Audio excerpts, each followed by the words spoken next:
Mrs. Dennings always paid more attention to Celia than to the others. No one knew why she showed such favoritism, but an elderly woman, wiping tears, knew that she saw her daughter in the girl. Her daughter had died with her husband in a car accident, and the woman had no children of her own, so she put all her efforts into raising the little orphans. "Oh my God, she's so much like my Jenny," Mrs. Dennings thought, hugging the orphan girl. Celia felt the warmth emanating from her tutor and reached for her like a sunflower to the sun. Mrs. Dennings always tried to please the little girl with something tasty or buy her something new. The girl considered her teacher her guardian angel and foster mother in one. Thanks to Mrs. Dennings, Celia was able to find a job when she left the orphanage 6 months ago. The manager at the cafe was the sister of her beloved teacher, who happily took on the graduate from the orphanage. Also, the kind woman helped the orphan get her own small but cosy apartment. Celia visited Mrs. Dennings every weekend, buying her favourite sweets each time, which were her weakness. "So, Celia, how's work going? Sister says you're making great progress, and if you're determined, you'll easily become a manager." "Yes, I'm trying. Besides, I can't let you down, Mrs. Dennings." "Well, have you found a groom for yourself yet? Why are you hiding your pretty eyes? I know it's a young thing. Anything can happen." "No, I don't have time to think about grooms. I want to stand on my own 2 feet first, and then we'll see," Celia evasively replied, not wanting to develop such an uncomfortable topic further. Mrs. Dennings understandingly nodded her head, hiding a smile at the corners of her lips. She loved Celia very much and wished the girl only good. One day, Celia arrived at work and Betsy ran up to her right away. "Where are you messing around? Hurry up! Look how many people there are. It's Friday. By the way, your admirer is sitting there waiting for you." "Who's that? That man in the corner?" "Yes. Don't you see he's staring at you? He comes every day and you don't even acknowledge him." "Come on, Betsy. He's at least 10 years older than me. Why do I need him?" Celia retorted and went to the kitchen to pick up the next order. "Okay, maybe he isn't too young, but he's certainly more reliable and prudent than your peers. With him, you'll be like behind the rock," Betsy said after her departing friend. Celia didn't know the name of her secret admirer, but she knew that the man came every day for a month, invariably ordering a cup of coffee. "Thank you very much, Celia," the stranger said. "You're welcome," replied the waitress with a charming smile. The stranger smiled back, and Celia felt warmth and tenderness in his eyes. As she returned to the counter, she felt as though she were floating on cloud 9, flattered by such attention from a customer. Oh, if only there were more like him. Look at those drunk rich guys at the nearby table. They've completely lost their manners. "It's disgusting, but we still have to serve them," whispered Betsy, and nodded in the direction. Celia looked over and saw the impudent group of wealthy young men spending their parents' money, laughing and speaking louder than necessary. Cafe visitors glanced at the young men from time to time, but didn't attempt to object. Some were afraid, while others simply didn't want to invite trouble.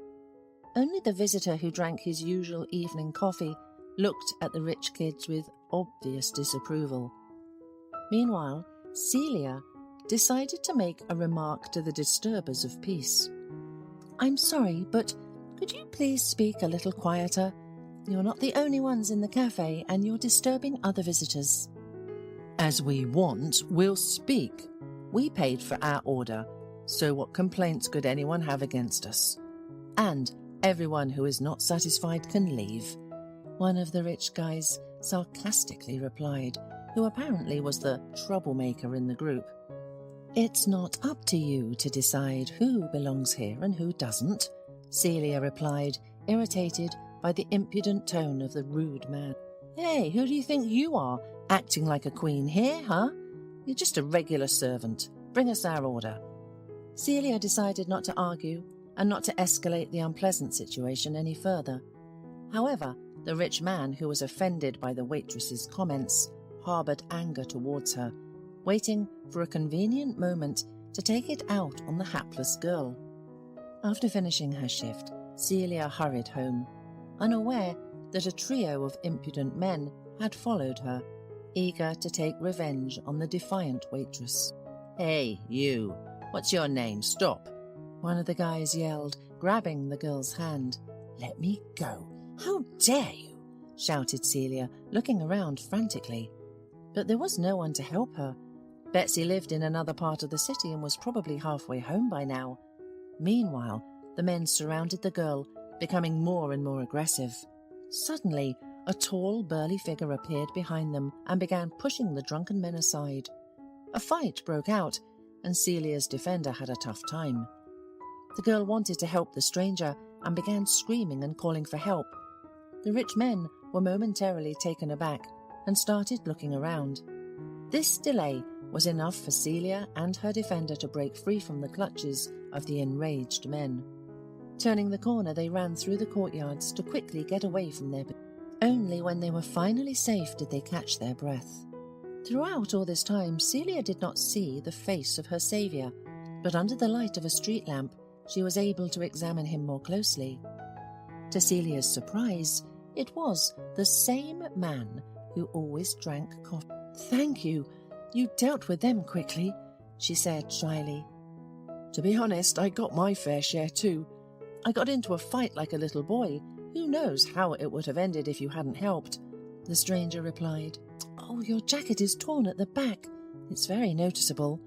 You know what? Let's go to my place. I live nearby.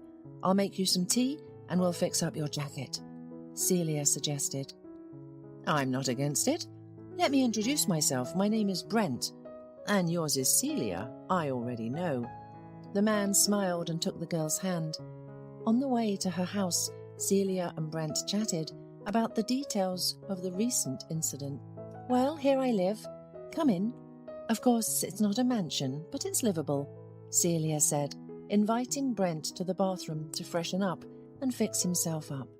After making delicious tea, the girl examined the jacket and concluded that it could be mended. Under Brent's enthusiastic gaze, she deftly wielded a needle and thread, and in one moment made a couple of thin stitches that concealed the hole in the back. "There you go. You can't see the seam if you don't look closely. It's neat and it won't come undone," the girl joked, helping Brent put on his jacket. "Thank you very much, Celia. You saved me. I don't even know how to sew. I would probably have thrown the jacket away, but it's not good because it's a quality thing," Brent said, heading for the door. As a farewell, Celia stood on tiptoe and hugged her saviour, blushing instantly. Then, as Brent walked out of the entrance, she watched him until he disappeared around the corner. The next day, Celia told her friend Betsy about the incident with the rich visitors. "You see, Celia, I've told you he is a real man, and he didn't lose his cool in a difficult situation. Believe me, you're as safe as behind a rock with a guy like that," said her friend, from whom Celia could not hide an impish glint in her eyes. Celia eagerly awaited the evening to find out if Brent would come today, or if he would break his habit. But when the clock struck 6, the girl saw that the table where the man usually sat was empty. Finishing the rest of her shift, the girl went outside and saw Brent walking towards her, holding a huge bouquet of flowers in his hands.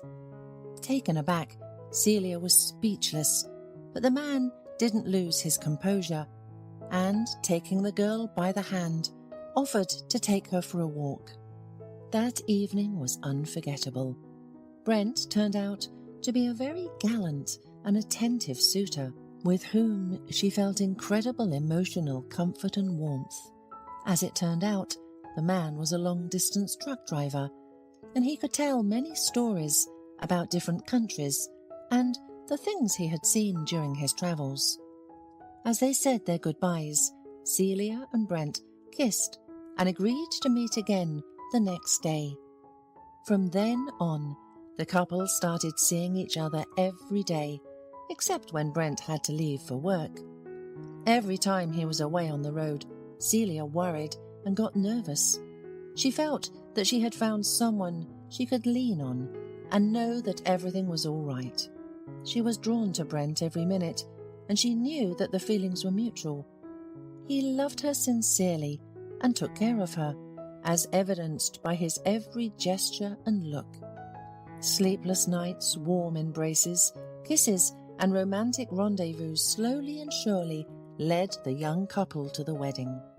However, Celia always had a feeling of understatement. She felt that something was bothering Brent from within, and he didn't know how to talk about it. One evening, sitting on a bench under a spreading maple tree in the park, Brent gathered the courage to tell Celia about his past.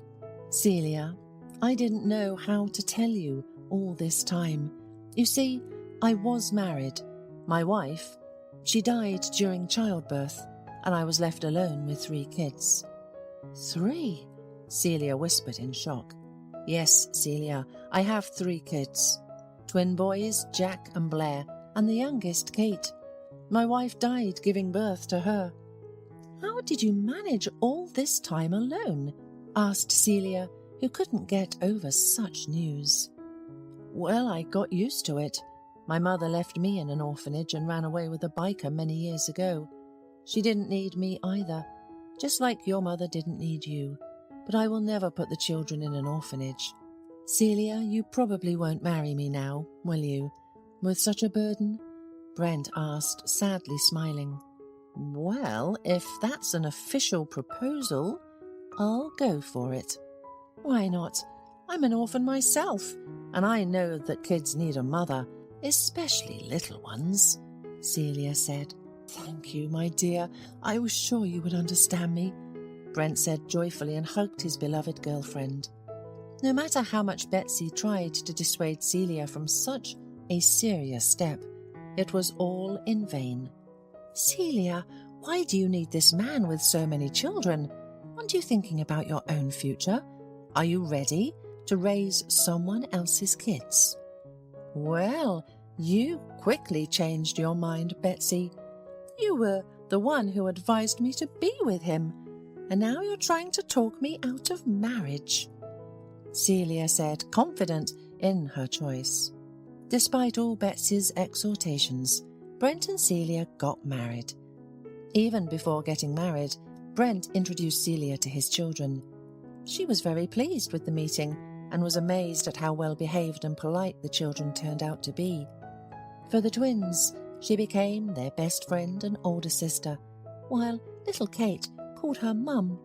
Tears welled up in Celia's eyes. At first, married life was difficult. After all, living alone with 3 small children was not easy. But Celia considered herself a strong girl and eventually got used to everything, not noticing the family troubles and worries. She believed that with love and understanding, family happiness would come on its own, eagerly awaiting her husband's return from his every trip.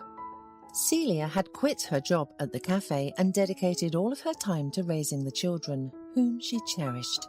One evening during dinner, she noticed a scar on her husband's hand in the shape of a cross.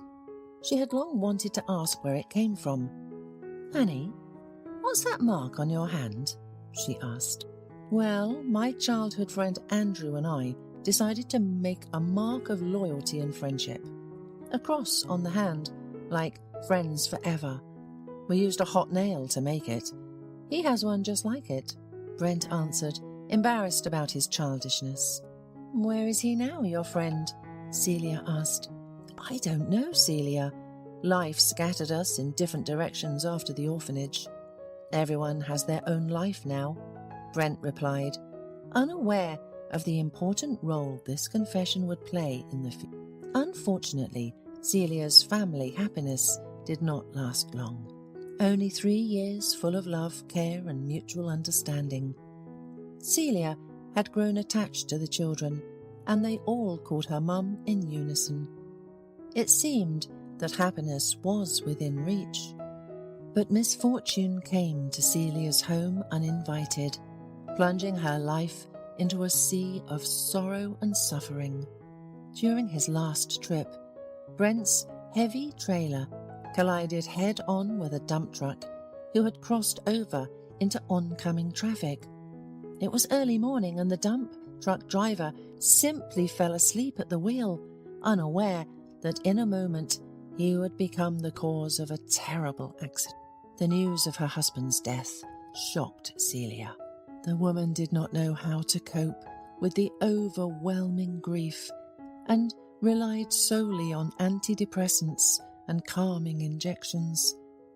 She vaguely remembered the funeral, and all subsequent days seemed like a painful nightmare to her. Betsy, who had been by her friend's side the whole time, supported her as best she could, although sometimes she suggested completely unacceptable things to Celia.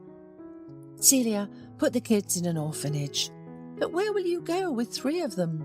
Huh? You'll wear yourself out. You'll ruin yourself and them. I won't give my children to anyone. They are mine, understand? They can't go to an orphanage. I'll give up my last breath, but I'll put them on their feet. They are my flesh and blood. In memory of Brent, you know," Celia said, crying. Betsy just shook her head, understanding that she couldn't dissuade her friend. A year flew by unnoticed. During this time, Celia wore the prescribed mourning and lit candles in the church to make Brent feel more at peace in the afterlife. Realizing that she needed to get the children on their feet, the young widow decided to find a job. However, she didn't return to the cafe. The schedule didn't suit her. Thanks to Betsy's help, Celia landed a job as an assistant secretary in a real estate company. The work was no easier than her previous job at the cafe, and she had plenty of worries. But that was all Celia needed. Immersed in work, she had no time to think about Brent and her difficult fate. Days went by, and the woman gradually got used to the rhythm of office work and became a valued member of the team. One day, while bringing documents for the department head to sign, Celia noticed a button on the sleeve of his shirt had come undone, revealing a scar identical to her husband's. Overwhelmed, she dropped the papers. "I'm sorry, is everything okay?" Andrew asked. I don't know how to say this. The scar on your hand, you know? I've seen it before." "It can't be. Do you happen to know Brent Murphy?" Celia asked, stuttering. "Of course. But how do you know that name?" Andrew asked excitedly. Celia, unable to hold back tears, sat down on a chair and through sobs told her boss everything about Brent, the accident, and his 3 children. At the end of her story, Andrew had tears in his eyes. He realized that he was facing the wife of his deceased friend, Brent, with whom they had been bound by a childhood oath. If not for this accidental discovery, they would have worked side by side and never known of each other's existence. Andrew, hearing that Celia had 3 children, immediately raised her salary and began to help her in every way he could, feeling guilty of not finding his friend earlier. He began to visit Celia's home often, helping her with the children. Andrew even resembled Brent, and little Kate always called him Daddy. Unbeknownst to herself, Celia began to have strange feelings for Andrew, starting with respect and ending with more serious emotions. Less than a month after their memorable conversation in the office, a special bond was established between the two, as if they had known each other for many years. "Celia, I've been thinking about this for a long time. You see, I'm lonely, with no family or children. I've built my career, and there was no time to think about a family. In short, will you marry me?" Andrew asked, shyly, like a boy. For him, Celia and the children of his deceased friend had long become like his own family. The woman agreed with joy. It was not about the help, but the fact that she liked Andrew more and more every day. They had a modest wedding, holding a solemn evening in the same cafe where Celia had once met Brent. Even the caregiver from the orphanage, Mrs. Dennings, came. She approved of Celia's choice, and Andrew was very likeable to her. "He is just as honourable a man as Brent. You can have no doubt, my dear. I see it in his eyes. He is very kind," said the woman, wiping tears of joy. And Celia had no doubt. She loved Andrew, and he loved her too. There is no doubt that looking down from heaven, Brent rejoices for them and wishes his best friend and Celia only happiness and faith in a bright future. And Jack, Blair and little Kate will never be in need of anything. For Andrew, they are like his own children.